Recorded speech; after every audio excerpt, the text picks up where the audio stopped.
이 실적 하회를 했음에도 불구하고 좋은 이런 주가 흐름을 보였던 이유, 바로 사실 이 컨퍼런스 콜의 영향이 가장 컸었죠. 일단 컨퍼런스 콜에서 굉장히 좀 많은 이야기들이 나왔는데요. 제가 원래는 전문을 다 좀 분석을 하려고 했어요. 그런데 양이 너무 방대하기도 하고 좀 요점상으로만 빠르게 좀 말씀을 드리려고 합니다. 자, 우선 가장 먼저 이 첫 번째, 일론 머스크의 경영 복귀 선언이 가장 큰 좀 영향을 미쳤습니다. 정말 많은 테슬라 투자자분들이 환호하고 기다리고 있었던 그런 얘기였었죠.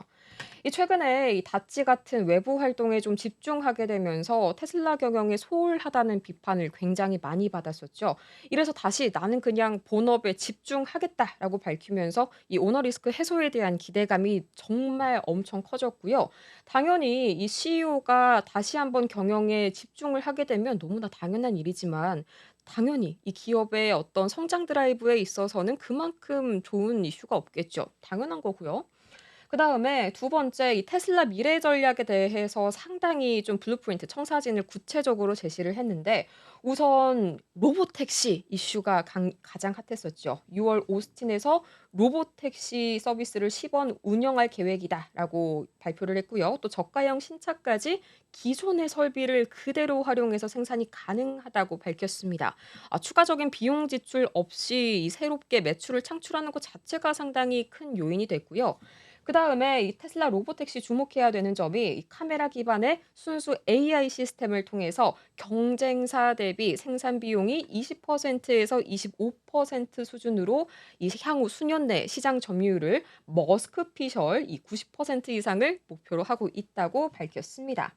자, 아무래도 여기에서 말하는 이런 경쟁사, 여러분 다들 다 알고 계시죠? 그렇습니다. 웨이모. 자, 그다음에 이제 세 번째, 이제 옵티머스 프로젝트에 대해서도 굉장히 강하게 자신감을 내비쳤는데요. 이제 우리가 한때 우리 시장도 휴머노이드 이슈로 로봇이 크게 갔던 적이 좀 얼마 안 됐었습니다. 지금은 살짝 좀 눌려 있는 구간이긴 하지만, 어쨌든 일론 머스크는 연말까지 수천 대 생산을 목표로 이 파일럿 라인을 현재 가동 중이라고 밝혔고요. 오는 2030년까지 100만 대의 양산도 가능하다고 밝혔습니다. 과연 정말 가능할지는 가봐야 알 것 같지만, 또 네 번째로 이 관세 리스크에 대해서도 좀 많이 우려를 하고 계시죠. 그런데 이 테슬라가 "조립을 내재화하겠다. 이제 계열화를 다 시켜버리겠다."라고 수직 계열화겠죠, 당연히. 이 계열화를 시킴을 통해서 충분히 이 관세 리스크도 우리는 대응 가능하다라고 이야기를 했고요. 그 외에도 이제 컨퍼런스 콜에서 뭐 굉장히 여러분이 상상하는 것보다는 그래도 우리 북미 시장에서 여전히 아직 가장 많이 팔리는 전기차 브랜드 자리를 유지하고 있다고 합니다. 신기하네요. 아직까지 이런 자리를 유지를 하고 있는 게.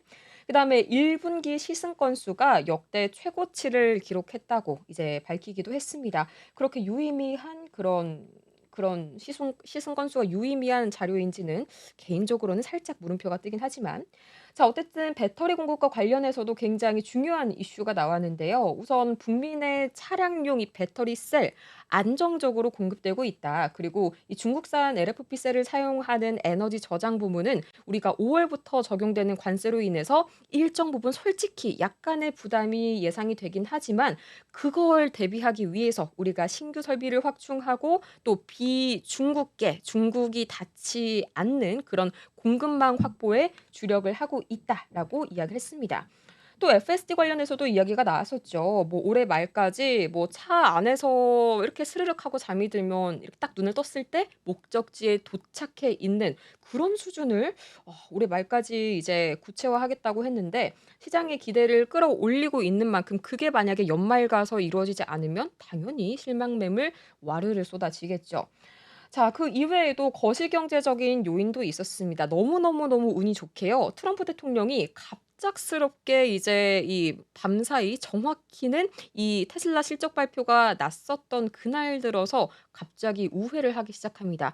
다 알고 계시죠? 가장 먼저 예정에 그렇게 없었던 파월을 갑자기 강하게 때리기 시작했고요. 그다음에 두 번째로 관세 리스크까지 굉장히 강하게 부각을 시켰는데, 결과적으로 여기에 대해서 트럼프 대통령이 이제 "우리 사실 그러려고 하지 않았다. 파월 해고하지 않을 거고 대중국 관세율도 145% 너무 높다는 거 알고 있다. 내가 좀 낮춰 보려고 하겠다." 이런 발언들을 하게 되면서 시장 전체가 지금 이거래일 연속 급등세를 이어갔었죠. 특히나 나스닥이 두드러졌는데 이걸로 인해서 테슬라도 마찬가지로 플러스 알파가 돼서 오히려 실적 발표 다음 날에 정규장에서 더 큰 상승폭을 보였다라고도 해석을 할 수가 있겠네요.